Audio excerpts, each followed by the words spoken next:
Morning student 2022 में जो third level आया था उसमें ये क्वेश्चन भी आया था कि जब एक किशोर अपने माता पिता पर क्रोध दिखाने में असमर्थ हो जाता है तो वह अपना क्रोध अपने छोटे भाई पर प्रकट करता है। यह किस प्रकार की रक्षात्मक युक्ति का उदाहरण है? स्टूडेंट्स, ये टॉपिक ऐसा है, यह आपकी अप्रत्यक्ष विधियाँ कहलाएंगी। जो इसमें वर्ड है दमन, प्रक्षेपण, प्रतिगमन, विस्थापन, दिवसमापन, प्रक्षेपण, समन, दमन, ये सारे वर्ड ऐसे हैं जो बड़े कंफ्यूजिंग हैं और हर बार टॉपिक से क्वेश्चन पूछा जाता है। प्रक्षेपी विधियाँ, अप्रक्षेपी विधियाँ और इन वर्डों पे कि क्या युक्ति बच्चे के द्वारा लगाई गई हैं, बड़े कंफ्यूजिंग हैं। तो हम इस सारे वर्डों के बारे में, सारी अप्रत्यक्ष विधियों के बारे में स्टडी करेंगे और यहाँ से क्वेश्चंस पक्का पेपर में एक सेट होता है। क्वेश्चन क्या सेट हुआ था कि जब कोई किशोर अपने माता पिता पर क्रोध निकालने में असमर्थ होगा तो अपने क्रोध को अपने भाई पर निकाल देता है। तो इनमें से अपनी रक्षा करने के लिए उन्होंने कौन सी युक्ति का प्रयोग किया है स्टूडेंट्स? तो ये आपका विस्थापन विधि है कि माँ बाप पर क्रोध ना निकाल के अपने भाई पर या अपनी पत्नी पर निकालना या किसी और छोटे पर निकालना, तो ये आपका विस्थापन हो जाता है। आइए स्टडी करते हैं स्टूडेंट्स। क्वेश्चन है स्टूडेंट्स, अप्रत्यक्ष विधियाँ। देखो साफ साफ लिखा हुआ यहाँ पर कि समायोजन स्थापित करने के विषय में हम प्रत्यक्ष विधियों को अपनाते हैं कि कोई भी समाज में कहीं भी हमें अपना समायोजन करना है तो कौन सी विधि का प्रयोग करते हैं? अपनी प्रत्यक्ष विधि का। लेकिन कई बार विद्यार्थी या कोई भी व्यक्ति हैं वो प्रत्यक्ष विधि का लाभ नहीं उठा पाता। तो प्रत्यक्ष विधि का लाभ ना उठाने से सफलता नहीं मिलती। सफलता को लेने के लिए क्या करेगा? फिर वो अप्रत्यक्ष विधियों का प्रयोग करेगा। इन अप्रत्यक्ष विधियों का दूसरा नाम क्या है? रक्षण विधियाँ हैं। देखो मैं यहाँ दोबारा करा रहा हूँ कि भी अप्रत्यक्ष विधियों के बारे में पढ़ना है। कई बार व्यक्ति समायोजन स्थापित करने के लिए अपनी प्रत्यक्ष विधियाँ हैं उनको प्रयोग में लेके आता है, लेकिन इन प्रत्यक्ष विधियों से व्यक्ति लाभ ना प्राप्त करने के कारण, सफलता ना मिलने के कारण फिर युक्ति लगाता है कि अप्रत्यक्ष विधियों को यूज कर लिया जाए। इसीलिए अप्रत्यक्ष विधियों को हमने क्या कहा है? रक्षण विधियाँ भी कहा है या मनोरक्षण प्रविधियाँ भी कहा। दो नाम हो जाते हैं, रक्षण विधियाँ या मनोरक्षण प्रविधियाँ। प्राय इन विधियों का प्रयोग जो आपका अचेतन मन होता है, जिसका पार्ट मन में ज़्यादा होता है, चेतन मन का सिर्फ 1/10 और अचेतन मन का 9/10, कितने इससे 9/10 होता है और चेतन मन का सिर्फ 1/10 होता है। जो आपके अचेतन मन में संघर्ष है, तूफान है या मन की आवश्यकताएं हैं, उनकी पूर्ति ना होने के संदर्भ में की जाती हैं।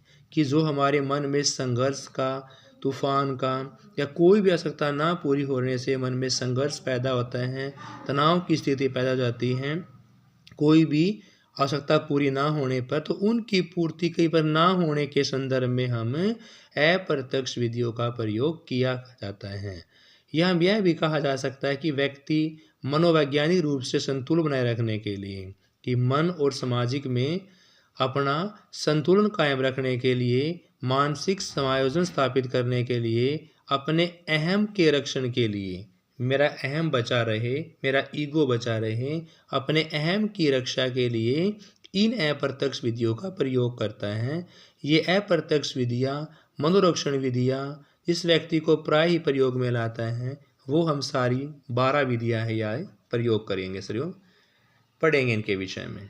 तो सबसे पहले आपका कि ईगो से बचाने के लिए, अपने ईगो को बचाने के लिए व्यक्ति क्या करता है? अप्रत्यक्ष विधियों का प्रयोग करता है। तो सबसे पहली विधि है युक्ति या अपने औचित्य की स्थापना करना। युक्ति लगाना या औचित्य की स्थापना करना। जब स्वयं की संतुष्टि के लिए या अपने अहम की रक्षा के लिए, विफलताओं से स्वयं को बचाने के लिए, कई बार व्यक्ति अपनी विफलताओं से अपने स्वयं को, अपने ईगो को, अपने अहम की रक्षा करने के लिए क्या लगाता है? युक्ति लगाता है। इस विधि में व्यक्ति अपनी असफलताओं का या अपने लक्ष्य तक न पहुंचने की स्थिति में जो दोष लगाता है वो बाहरी वस्तुओं पर, बाहरी व्यक्तियों पर लगाता है, एक स्वयं के अहम की रक्षा करता है। उदाहरण के लिए, यदि किसी विद्यार्थी ने किसी विषय में अच्छे अंक नहीं लिए या वो फेल हो जाता है, तो वह इसका दोष अपने माता पिता या मित्रों से लगाता है। वह कहता है कि मैंने पेपर तो पूरा किया था, लेकिन मेरी कॉपी परीक्षक ने या टीचर ने ध्यान से चेक नहीं करी। या वो यह भी कह सकता है कि पेपर बहुत ज़्यादा कठिन था। यह कह सकता है कि मैं पेपर के दिन बीमार था। यानी कि बच्चा अपने अहम की रक्षा करने के लिए खुद पर दोष ना लगाकर दूसरे बाहरी व्यक्ति या बाहरी वस्तुओं पर लगाना। जैसे विद्यार्थी अपने अहम की रक्षा के लिए कहता है कि भी मेरी कॉपी ध्यान से टीचर ने चेक नहीं करी, या पेपर बहुत मुश्किल आया हुआ था, या मैं उस दिन बीमार पड़ गया। तो युक्तिकरण या औचित्य स्थापन वो विधि होगी जिसमें व्यक्ति अपने अहम को बचाने के लिए उसका दोष किसी बाहरी व्यक्ति या बाहरी वस्तु पर लगाना। एग्जाम्पल मैंने आपको 3 दे दिए हैं कि अपनी रक्षा के लिए वह कह रहे हैं कि मेरी कॉपी टीचर ने ध्यान से चेक नहीं करी होगी, या वही उस दिन बीमार पड़ गया, या फिर कह रहे हैं कि पेपर तो बहुत मुश्किल आया हुआ था। दूसरा है स्टूडेंट्स आत्मीकरण, आइडेंटिफिकेशन करना, अपनी पहचान बनाना। आत्मीकरण, आइडेंटिफिकेशन, अपनी पहचान बनाना है।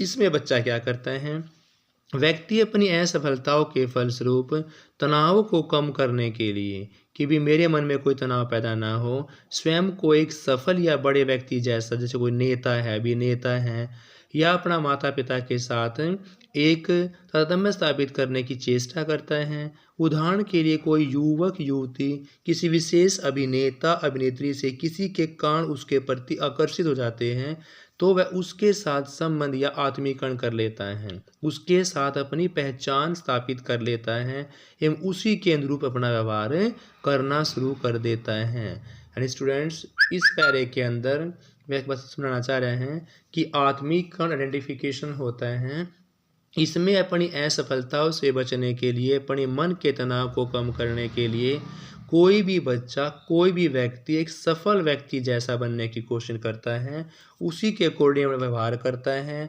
उसी के अकॉर्डिंग अपने जीवन को ढालने की कोशिश करता है। वो व्यक्ति कोई बड़ा व्यक्ति हो सकता है, कोई नेता, अभिनेता, कोई एक्टर, कोई फिल्म का कोई, या माता पिता हो सकता, कोई भी हो सकता है। उसी के अकॉर्डिंग अपने आप को ढालना, उसी जैसा व्यवहार करना, ताकि मेरी समाज में एक आत्मीकरण हो जाए, पहचान बन जाए स्टूडेंट्स। तीसरा मेथड है शोधन करना, यानी कि सब्लिमेशन करना। इस प्रक्रिया में व्यक्ति अपने पार्श्विक वृत्ति है या आवश्यकताओं को समाज उपयोगी कार्यों की ओर मोड़ लेता है। जैसे भी व्यक्ति पहले अच्छे काम नहीं करता था, लेकिन अपने आप की पहचान बनाने के लिए वह ऐसे समाज उपयोगी कार्य करेगा। या हम यह भी कह सकते हैं कि व्यक्ति समाज या अमान्य आवश्यकताओं को समाज में रहकर पूरा नहीं कर पाता, तो ऐसी आवश्यकताओं को वह उन कार्य क्रियाओं को मोड़ देता है जो समाज द्वारा कैसी होती, सराहनीय होती हैं। यानी शोधन के अंदर बच्चा अपने बुरे कामों को छोड़कर, बुरी वृत्तियों को छोड़कर अच्छे काम करेगा, ताकि समाज में उसकी सराहना हो। उदाहरण के लिए, काम प्रवृत्ति को सुंदर्यात्मक कार्यों जैसे चित्रकला में लगाना, संगीत कला में लगाना एवं पाठ आदि की मोड़ देना, या अन्य के प्रति क्रोध या कर्म प्रवृत्ति को वह वीर रस की कविताओं या खेल के मैदान में जोश के साथ खेलने में भी व्यक्त कर सकता है स्टूडेंट्स। यानी शोधन के अंदर अपनी पार्श्विक प्रवृत्तियों को छोड़कर एक समाज की भलाई के लिए कार्य करना, ताकि समाज में लोग उसकी सराहना करें।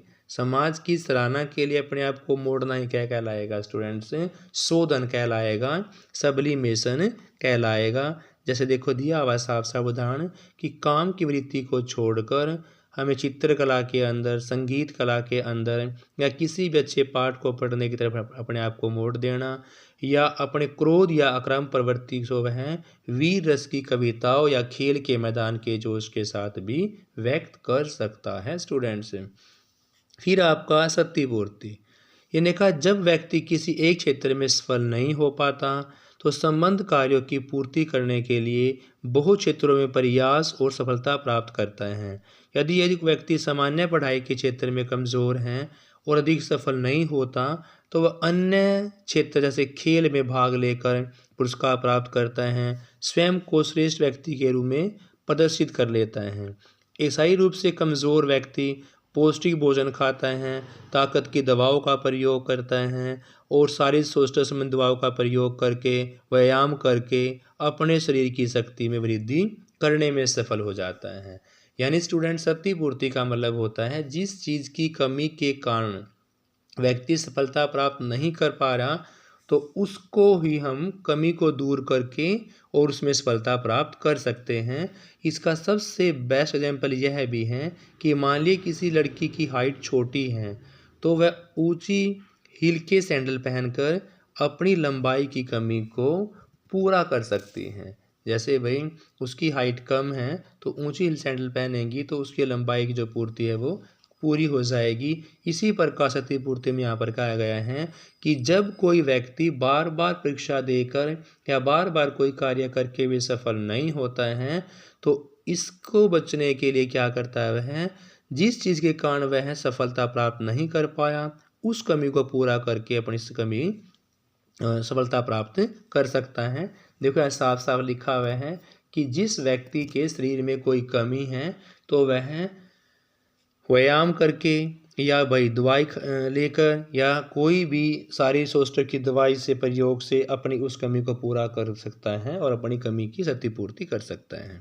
फिर आपका पलायन, ये पलायन वर्ड भी वहाँ पर था। देखो स्टूडेंट्स, इस विधि के अंतर्गत व्यक्ति रहस्यात्मक स्थिति के बजाय संघर्ष के और समाधान प्राप्त करने से पीछे हट जाता है। स्टूडेंट्स, पलायन का मतलब होता है स्टूडेंट्स कि वह संघर्ष करने की बजाय अपना पीछे छुड़ाने के लिए पीछे हट जाता है, पलायन कर जाता है संघर्ष से। यदि कोई भी व्यक्ति 2-3 बार किसी परीक्षा में फेल हो जाता है तो हताश होकर वह पढ़ाई छोड़ देगा। यदि कुछ मित्रगण उसका मजाक बनाएंगे तो वह समूची समाज में मान्य जवाब देने से उसका मिलना जुलना ही क्या कर देगा, बंद कर देगा। यानी मोटी बात है, पलायन के अंदर वह पीछे हट जाएगा, वह संघर्ष करने की बजाय उस काम को ही छोड़ देगा। अगर बच्चा 2-3 बार फेल हो जाता है तो पलायन कर जाएगा। जो मित्र उसका मजाक बनाएंगे वह उनमें के साथ बैठना मिलना जुलना ही क्या कर देगा, बंद कर देगा। यानी व्यक्ति संघर्ष नहीं करेगा, पीछे हट जाएगा, पलायन कर जाएगा। इसलिए इस विधि का नाम क्या है, पलायन है स्टूडेंट्स। नेक्स्ट आपका प्रक्षेपण या प्रोजेक्शन विधि।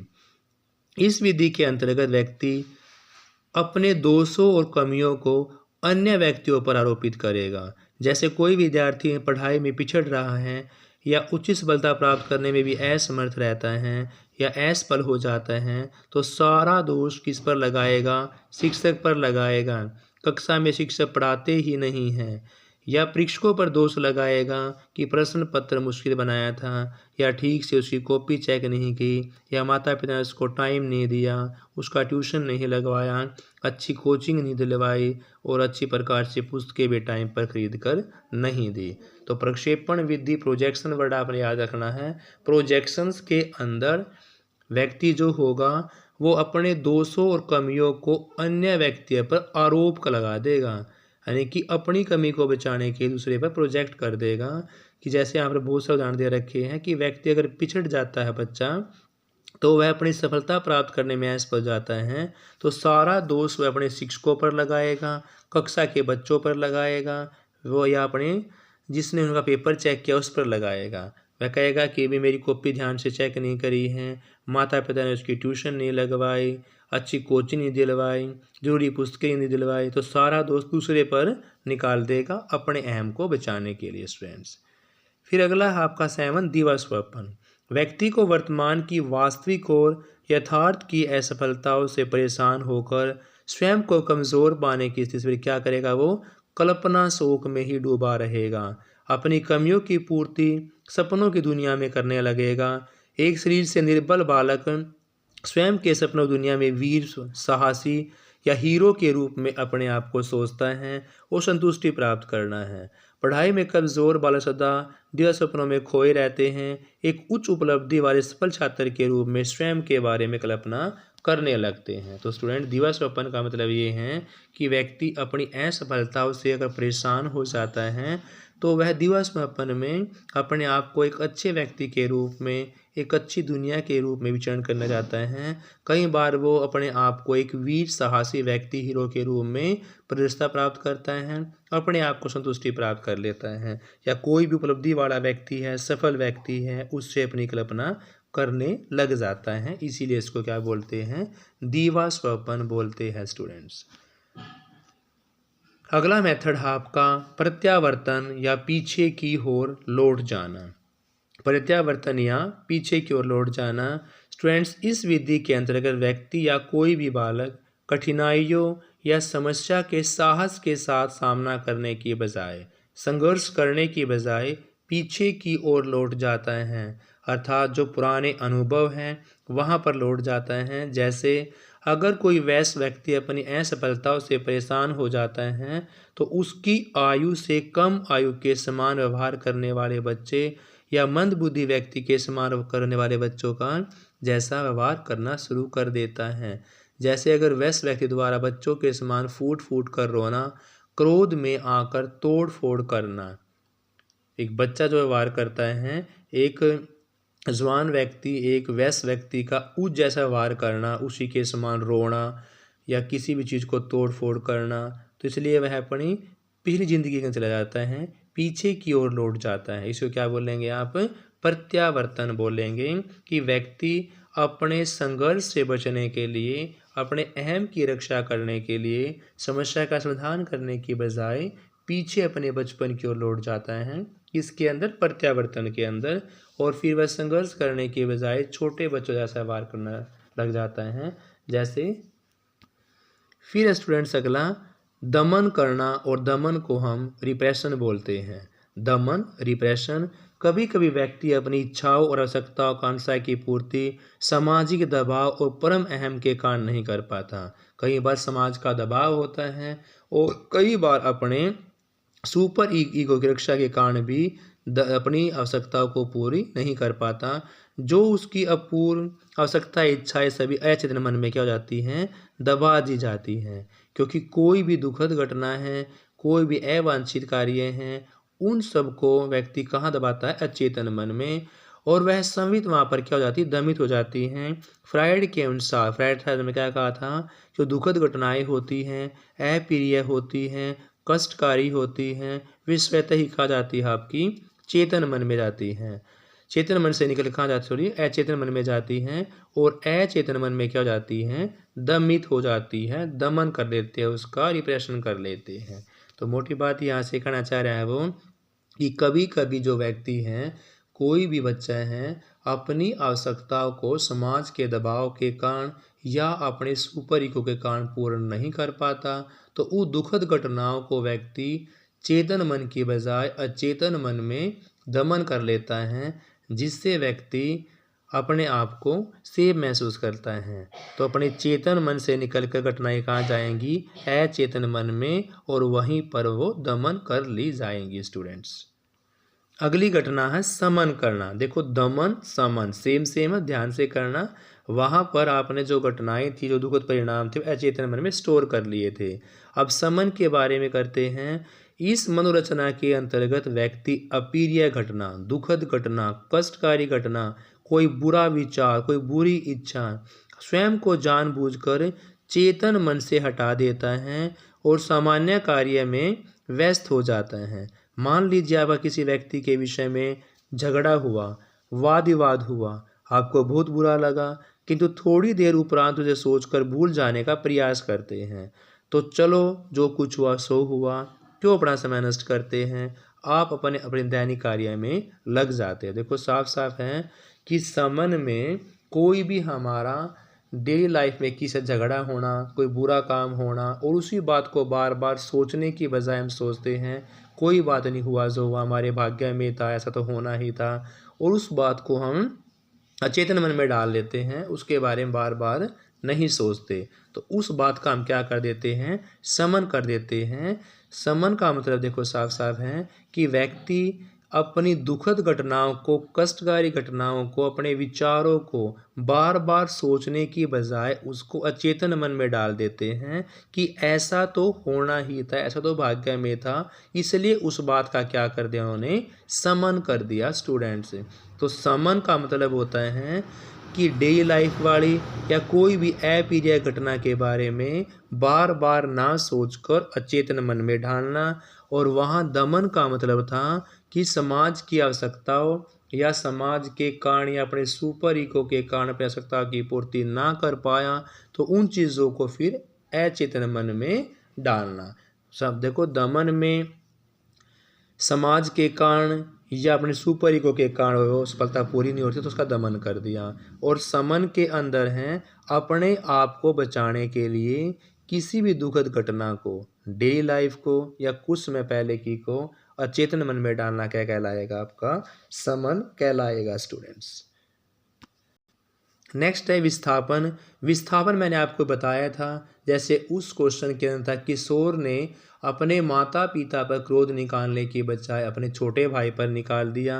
और देखो यहाँ पर अलग एग्जाम्पल दे रखे हैं विस्थापन में कि यह वह मन की रचना होती है जिसमें किसी विचार या वस्तु से संबंधित कोई भी स्वयं किसी अन्य विचार या वस्तु पर स्थानांतरित हो जाते हैं। उदाहरण के लिए कोई व्यक्ति अपनी स्त्री पर क्रोधित हो जाता है किंतु किन्हीं कारणवश अपने क्रोध अपनी स्त्री पर प्रकट करने में असमर्थ हो तो अपने बच्चों को पीट कर उन पर निकाल देता है या किसी कुत्ते को पीट देता है, किसी पशु को पीट कर देता है। तो अपने क्रोध को जिसके कारण पैदा हुआ उस पर निकालने के बजाय किसी दूसरे पर निकालना ही क्या कहलाएगा स्टूडेंट्स, विस्थापन कहलाएगा। ये क्वेश्चन पेपर में भी आया हुआ है तो मैंने आपको यहाँ पर भी समझा दिया। और लास्ट है आपका आश्रित होना। जब व्यक्ति स्वयं को निर्बल समझेगा या हर संभव प्रयास करने के बाद भी व्यक्ति सफल नहीं हो पाएगा या सफलता नहीं मिल पाएगी तो वह क्या होगा, अपने आप को एक सबल व्यक्ति पर क्या कर देगा, आश्रित कर देगा और उसके कारण समस्या का हल प्राप्त कर लेगा। इस उपाय से उसका मानसिक तनाव क्या हो जाएगा, दूर हो जाएगा, समस्या का समाधान भी हो जाएगा। कभी कभी व्यक्ति गलत हाथों की कठपुतली भी इसके कारण बन जाता है स्टूडेंट्स। तो आश्रित होने का साफ साफ मीनिंग है कि बार बार प्रयास करने के बाद भी व्यक्ति को सफलता ना मिलने के कारण फिर वह अपने आप को सफलता प्राप्त करने के लिए किसी अच्छे व्यक्ति पर, गुणी व्यक्ति पर आश्रित हो जाता है जिसके कारण वह सफलता प्राप्त कर देता है। और कई बार व्यक्ति यह अपनी समस्या को समाधान करने के लिए गलत हाथों में यानी कि गलत व्यक्ति की संगत में भी हो जाता है जिससे व्यक्ति के गलत हाथों कठपुतलियाँ बनकर अपना बुरा भी कर लेता है। तो स्टूडेंट्स, अच्छे व्यक्ति के साथ ही मिलकर अपनी समस्या का समाधान करना आश्रित होने का बेस्ट उपाय है स्टूडेंट्स। तो स्टूडेंट्स, मैंने आपको 12 मेथड करा दिए हैं। ये आपकी अप्रत्यक्ष विधियाँ हैं। जब हमें प्रत्यक्ष विधियों से सफलता नहीं मिलती तो अपने आप को सफल करने के लिए व्यक्ति क्या करता है, अप्रत्यक्ष विधियों का प्रयोग करता है। तो इसमें से क्वेश्चन हर बार किसी न किस तरह से कि इनमें से कौन सी प्रत्यक्ष विधि है, कौन सी अप्रत्यक्ष विधि है, व्यक्ति अपने अहम को बचाने के लिए कौन सी विधि का प्रयोग करेगा, या इनमें से किसी के बारे में एग्जाम्पल देकर पूछ ले। जैसे क्वेश्चन पूछा हुआ था कि किशोर ने अपना क्रोध माँ बाप ना निकाल कर अपने भाई पर निकाल दिया। तो इस प्रकार से कोई भी क्वेश्चन इनमें से हर बार पूछते हैं students. Thank you students, have a nice day, please like share.